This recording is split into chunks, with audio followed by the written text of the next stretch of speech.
they're giving high paying jobs to people that are already working in the system, and they're just moving them to Atlanta. Right. It's a crazy system, bro. It is crazy, but let's get into this mayhem that happened over the weekend, right? You talking about Deion? No, man, we got to talk about college football in general, right? So, what went down was straight up end game level Marvel movie. It was crazy. This weekend, starting off on Friday, when USC fell to Utah, and I was like, "Yo, Utah came out swinging." That kind of set the tone. And then my guys, TCU, they're my guys this year. I'm not a TCU fan, but week 3 of watching TCU, I was like, yo, this team is a problem, right? They got into it with Kansas State, which was a rematch. In that game, your boy, the quarterback for TCU, had about 30 cuts all over him, drenched in blood. He was going through it trying to win that game. And they eventually lost by inches, right? By inches. That was crazy. And then the Georgia game, I'm just gonna stop right there because you, as the Georgia diehard, I was surprised I didn't look on the sideline. I did not see Jeff on the sideline. I'm typically not at away games. If you look on the sideline during home games, that's not a away game for you anymore. So all right. So for those who don't know, for a long time when I was in school, I worked for the recruiting department at Georgia, and so I used to go to all the games for free. So I still maintain that working relationship, never burn a bridge. So during traditional home games, you can find me on the sideline or in the recruit box for Georgia. But yeah, so Georgia did what Georgia has done for the past 2 years, right? They dominated an opponent. This year has been different because they've dominated the teams that they're supposed to dominate. Like last year's team was full of seniors, great leadership. This year's team, younger players. So many people got drafted on that last team. So Georgia has been up and down all year. And when it's time to show up and play, when they played Oregon, when they played Tennessee, when they played Florida, it was like, boom, lights out, perfect football, mistake-free, embarrass the other team. When we played Kent State or Vanderbilt or Kentucky or all these other lesser teams, it's like, we'll beat them if we show up. Yeah. And we look like it and barely beat teams. So here we are, LSU.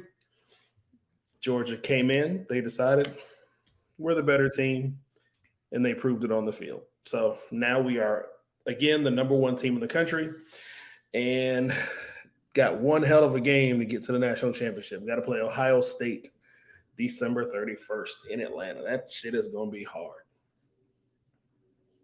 I thought that was amazing. Like I thought Georgia's handling of LSU was complete dominance, right? I thought there were some silly mistakes, yes, but overall, I thought it was just insane. It was insanity to me. Georgia, from that block field goal, where everybody just looked. I just love your boy. They got your boy on camera that's like, hold. All right, let's go. Like, and then running it back for a touchdown is insanity. So if you listen, so they actually asked, so the player that did that, his name is Chris Smith. And safety for Georgia, they asked him about that play, and he said, yo, we practiced that like 4 weeks ago. He's like, if you ever get a block punt, or block field goal, you wait to see what the other team does, and it's a live ball. So if the other team makes a mistake and starts walking off the field, he said, if you can get it and go. But they said, if you can't score, leave it alone.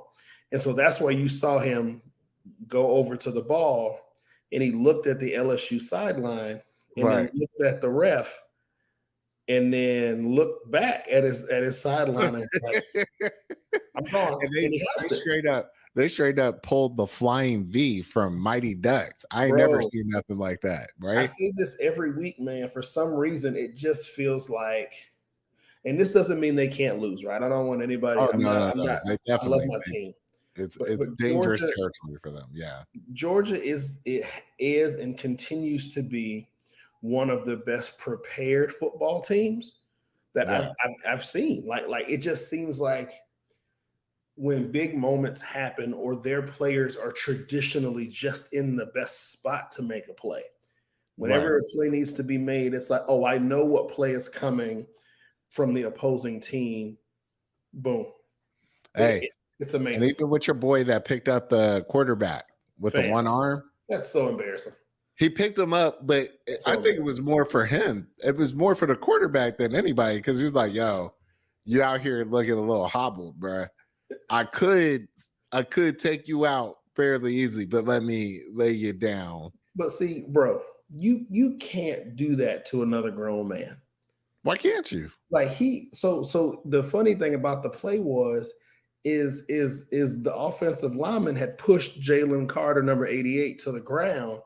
He still has enough strength to get up with somebody draped on him, pick up the quarterback with one arm, and then hold up a number one.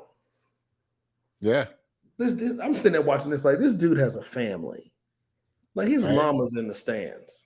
Hey, I mean, like I said, I thought it was more for him than it was for anybody. This image is going to literally live forever. It's going to live forever. Like there's no way like this dude is ever, if he stays in school if he's in school next year, he's going to show up. You remember that time you got picked up? Yeah, I mean, they're not going to let him live it down, definitely. But I just thought it was amazing. It was an amazing weekend of college football. If you follow college football, it was just crazy. It was mayhem. And now we're coming up on it. TCU made it in. That's what I'm happy about. Michigan made it in. Okay. Georgia made it in. Good. Ohio State again. Like I just don't get it. Like I'm not an Ohio State fan. I don't get it. But yes, you are right. This image will forever live. You know what I mean? And it's like, put him down, man. And it's like Georgia's number one. That's exactly what he's doing.